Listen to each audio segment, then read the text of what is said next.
নমস্কার বন্ধুরা, বাঙালি লাইফস্টাইলে আপনাদের স্বাগত জানাই। ভিডিওটা ভালো লাগলে একটা লাইক করবেন, আর নতুন নতুন ভিডিও পেতে পেজটিকে ফলো এবং শেয়ার করে নেবেন।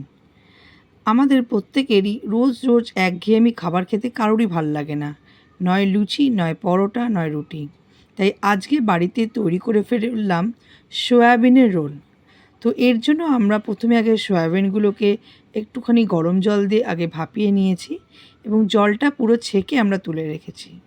তারপর আমরা কড়াইতে আগে সয়াবিনের পুরটা তৈরি করব, কেন রোলের মধ্যে এই পুরটাই আমরা ব্যবহার করব। তো তার জন্য আমরা সর্ষে তেল গরম করে পেঁয়াজ কুচি ভালো করে একটু ভেজে নেব এবং সয়াবিনের টুকরোগুলো তার মধ্যে দিয়ে ভালোভাবে আমাদের নাড়াচাড়া করতে হবে ভাজা ভাজা করার জন্য।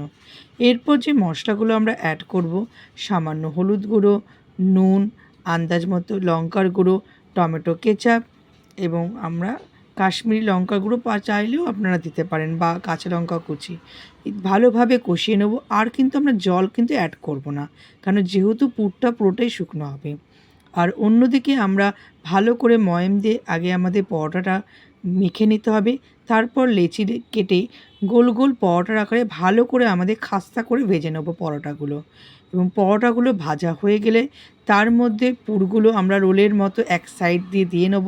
ওপর থেকে শসা কুচি, লেবুর রস এবং বাড়িতে চাট মশলাও ছিল, চাট মশলাও ওপর থেকে দিয়ে রোলের আকারে নিয়ে তৈরি করে নিলেই রেডি হয়ে যাবে সোয়া রোল। বাড়িতে বাচ্চাদের এবং বড়রা আপনারা আনন্দ করে খান। চাইলে আপনারা এর মধ্যে আরও সসও অ্যাড করতে পারেন। আজকের ভিডিওটা এখানেই শেষ করব, তবে কেমন লাগলো অবশ্যই কমেন্ট করে জানাবেন এবং প্রচুর প্রচুর শেয়ার করবেন। ধন্যবাদ।